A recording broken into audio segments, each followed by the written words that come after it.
better coach or we're going to drive a better business. But at this moment, I just want to know what you got out of the week. So really same questions to all of you, but we'll start with you, Jon. What was the most important thing you learned that's going to help you become an outstanding golf coach? Benchmarks as a practical point, just making sure that is absolutely clear, and that's in tandem with this state of certainty and connecting to pin target, and just trying to coach more about the feel side of the game and the connection part of the game rather than just the technical aspect. So you said the state of certainty. Give us a little bit of what you're talking about there. Well, are you doing your hole-in-one drill, getting the sensation of just knowing that you're about to achieve something, and how you can put that into all forms of the game, whether it be a long putt or a chip or a par three, and actually making a hole-in-one. Just getting into that state where you believe you're just about to deliver what you want to do. So you now know how to help other people experience that state, which is what it's about, getting them to experience those things that you've experienced. Absolutely. I think it will take some more work to tune into it myself first before I'd be comfortable to try and teach it, but like 100%. So what's the first thing that you're going to do when you get back to improve your coaching?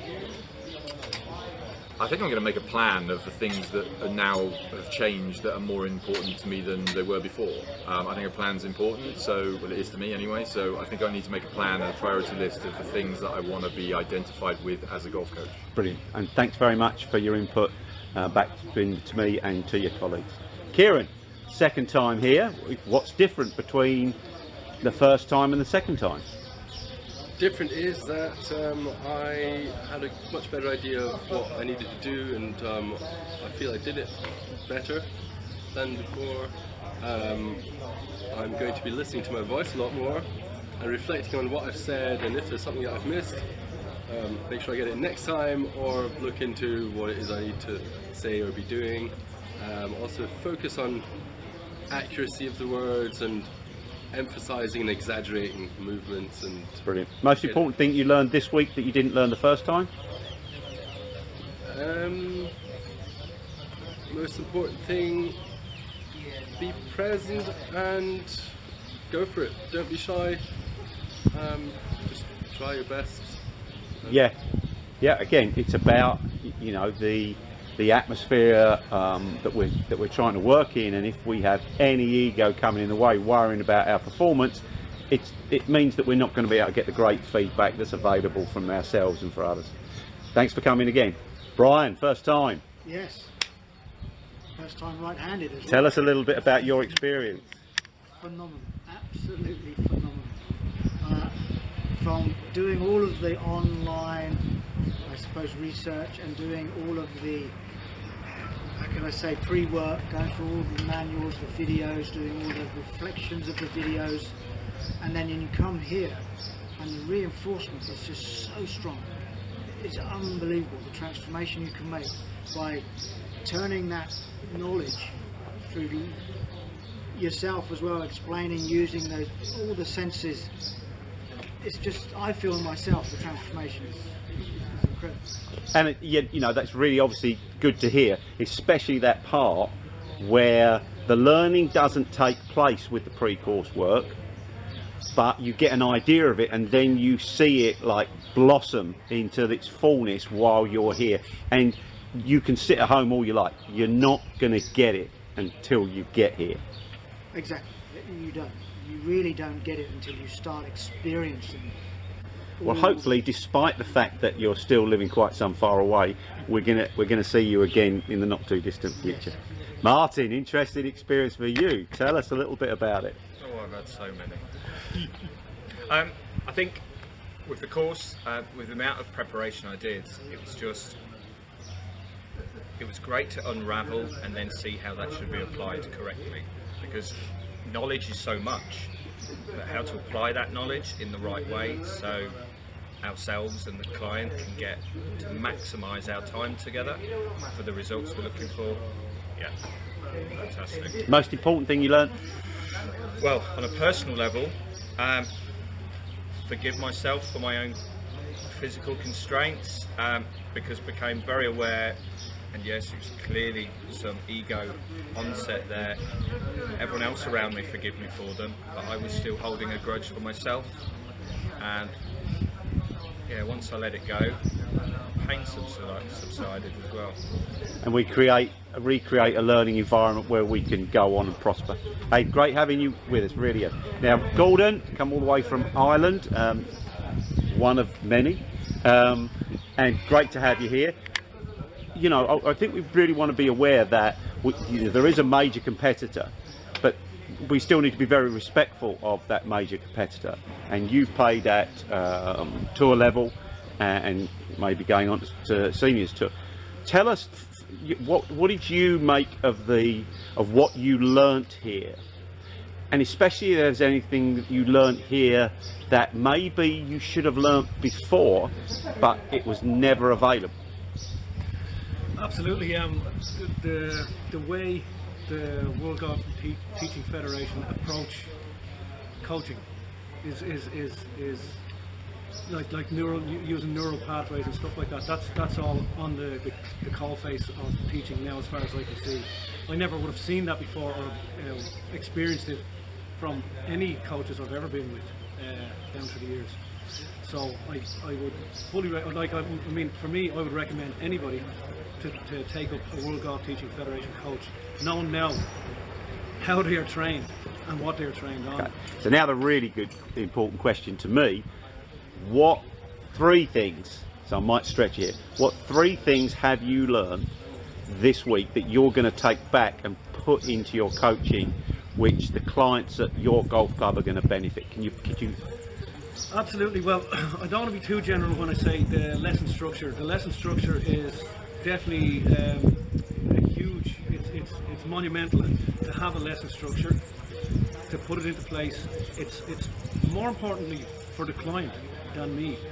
But a lesson structure puts a plan around things, you know. So the second thing I would have learned is the scientific or the mental side of things is more important than the actual physical side of the performance in things like so. There's more ground to be made not swinging a golf club than swinging a golf club. You know, because you're going to get to swinging a golf club at some point, but at the moment, when you first come in, it's better to just go through the motions that you need to go through. Brilliant. Which are a range of motions. Fantastic. We'll call that 3. Thank you. and again, we look forward to speaking to you, seeing you online a little bit later on. Thank you. There's my dear friend. Tell us a little bit about your experience. So relatively unexperienced as far as coaches go, although you've had some lessons. Yep. Looking to a future in coaching. Yep. Tell us a little bit about how you think this course is going to help you achieve success, both as a coach and for your clients, and as a business as well. Much of what the guys have already said.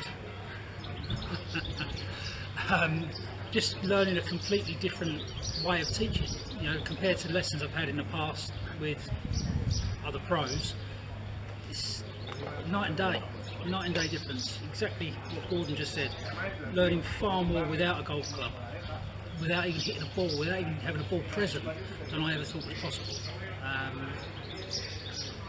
You just got new tools to deliver everything I've learned. So, when you thought of and I'm sure you're a very positive person, so you probably thought you were 90% sure you're going to be becoming a golf coach.